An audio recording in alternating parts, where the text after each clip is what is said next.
ನಾನಿವತ್ತಿನ ದಿನ ಮ್ಯಾಂಗೋ ಕುಲ್ಫಿ ಮಾಡ್ತಾ ಇದ್ದೀನಿ. ಮ್ಯಾಂಗೋ ಕುಲ್ಫಿ ಮಾಡೋದಕ್ಕೆ ಇಲ್ಲಿ ನಾನು ಏನೇನು ತೊಗೊಂಡಿದ್ದೀನಿ ಅಂತ ಹೇಳಿದ್ರೆ, ಒಂದು ಮಾವಿನ ಹಣ್ಣು ತೊಗೊಂಡಿದ್ದೀನಿ, ಮತ್ತು ಒಂದು ಹಿಡಿಯಷ್ಟು ಬಾದಾಮಿ ತೊಗೊಂಡಿದ್ದೀನಿ, ಮತ್ತು ಒಂದು ಹಿಡಿಯಷ್ಟು ಗೋಡಂಬಿ, ಸ್ವಲ್ಪನೇ ಸ್ವಲ್ಪ ಪಿಸ್ತಾ, ಮಿಲ್ಕ್ ಮೇಡ್ ಮತ್ತು ಅರ್ಧ ಲೀಟ್ರು ಹಾಲು ತೊಗೊಂಡಿದ್ದೀನಿ. ಇಲ್ಲಿ ನಾನು ಆರೆಂಜ್ ಕಲರ್ ತೊಗೊಂಡಿದ್ದೀನಿ. ನಿಮಗೆ ಯಾವ ಕಲರ್ ಸಿಗುತ್ತೆ ಆ ಕಲರ್ ಹಾಲು ತೊಗೋಬೋದು. ಮೊದಲಿಗೆ ನಾನಿಲ್ಲಿ ತೊಗೊಂಡಿರುವಂಥ ಬಾದಾಮಿ ಮತ್ತು ಗೋಡಂಬಿ ಇವೆರಡನ್ನೂ ಕೂಡ ನಾನು ಸ್ವಲ್ಪ ಬಿಸಿನೀರು ಹಾಕಿ ನಾನು ಇದೆರಡನ್ನೂ ಕೂಡ ಸ್ವಲ್ಪ ಹೊತ್ತು ನೆನೆಸ್ಕೋತೀನಿ.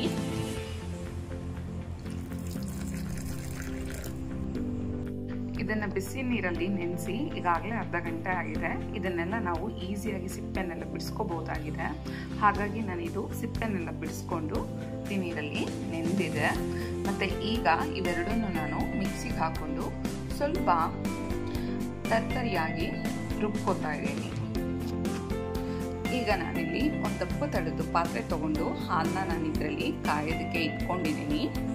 ಮತ್ತು ಇದು ಕಾದ ನಂತರ ಇದೇನು ಗೋಡಂಬಿ ಮತ್ತು ಬಾದಾಮಿದು ಪೇಸ್ಟ್ ಮಾಡ್ಕೊಂಡಿದ್ದೆ ಇದನ್ನು ನಾನು ಇದ್ರ ಜೊತೆ ಸೇರಿಸ್ಕೊತಾ ಇದ್ದೀನಿ.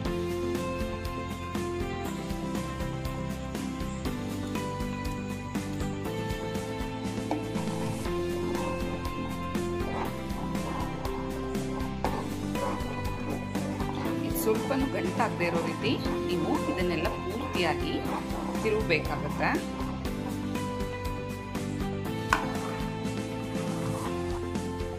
ಈಗ ಇದು ಕುದೀತಾ ಇದೆ.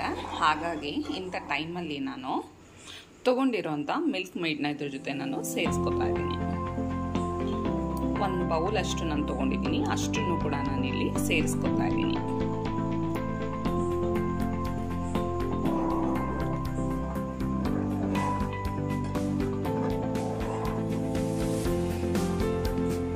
ಈಗ ಇದಕ್ಕೆ ನಾನು ತೊಗೊಂಡಿರೋಂಥ ಮ್ಯಾಂಗೋ ಪಲ್ಪ್ನ ಇದ್ರ ಜೊತೆ ಸೇರಿಸ್ಕೊತಾ ಇದ್ದೀನಿ.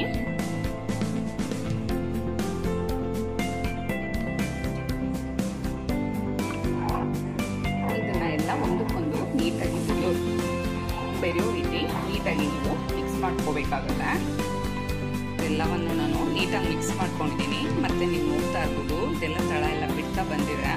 ಹಾಗಾಗಿ ನಾನೀಗ ಇದನ್ನು ಗ್ಯಾಸ್ನ ಆಫ್ ಮಾಡ್ಕೋತಾ ಇದ್ದೀನಿ.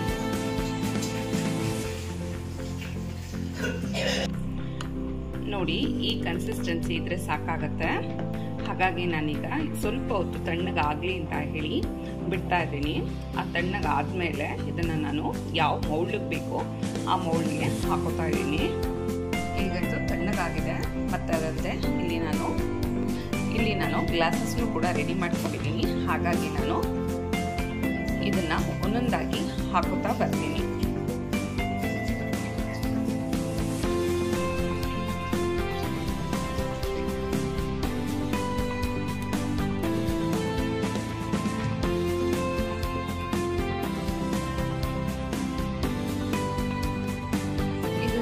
ಯಾವ ರೀತಿ ಮೌಲ್ಡ್ ಬೇಕು ಅನಿಸುತ್ತೆ ಅದಕ್ಕೆ ನೀವು ಹಾಕೋಬಹುದು. ಇದು ಸುಮ್ಮನೆ ನಾನು ಮೇಲ್ಗಡೆ ಗಾರ್ನಿಶಿಂಗ್ ಅಂತ ಹೇಳಿ ನಾನಿಲ್ಲಿ ಪಿಸ್ತಾನ ಹಾಕೋತಾ ಇದ್ದೀನಿ. ನಿಮಗೆ ಯಾವ ಡ್ರೈ ಫ್ರೂಟ್ಸ್ ಬೇಕು ಅನಿಸುತ್ತೆ ಅದನ್ನು ಇಲ್ಲಿ ಹಾಕೋಬಹುದಾಗಿದೆ.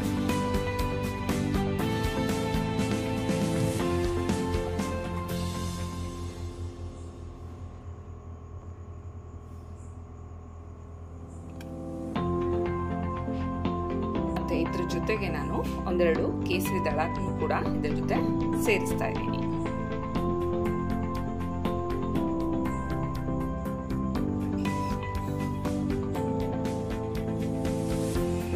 ಈ ರೀತಿಯಾಗಿ ಆಗಿದೆ. ಮತ್ತೆ ಈಗ ನಾವು ಇದನ್ನ ಕವರ್ ಮಾಡ್ಕೋಬೇಕಾಗತ್ತೆ. ಕವರ್ ಮಾಡಿಕೊಂಡು ಫ್ರೀಸರಲ್ಲಿ ನಾವು ಅಟ್ಲೀಸ್ಟ್ ಅಂದ್ರೂ 12 to 15 ಅವರ್ಸ್ ನಾವು ಫ್ರೀಸರಲ್ಲಿ ಇಟ್ಕೋಬೇಕಾಗತ್ತೆ.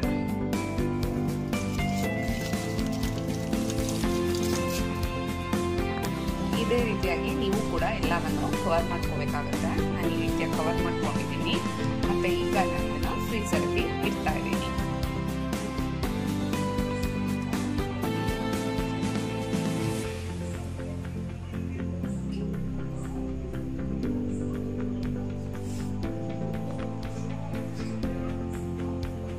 ಇದಾಗಲೇ ನಾನಿಟ್ಟು ಒಂದು ದಿನ ಕಳೆದಿದೆ.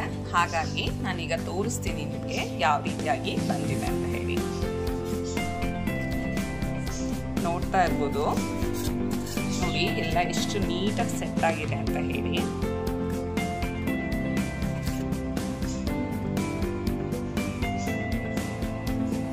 ನೋಡಿ ಮನೆಯಲ್ಲೇ ನಾವು ಮಕ್ಕಳಿಗೆ ಮಾಡ್ಕೊಡೋದ್ರಿಂದ ಮಕ್ಕಳುಗಳು ಕೂಡ ತುಂಬ ಖುಷಿ ಪಡ್ತಾರೆ. ಮತ್ತು ಇದಕ್ಕೂ ಅಷ್ಟೇ ತುಂಬ ಜಾಸ್ತಿ ಏನು ಇದಕ್ಕೆ ಇಂಗ್ರೀಡಿಯೆಂಟ್ಸ್ ಎಲ್ಲ ಬೇಕಾಗಿರೋದಿಲ್ಲ.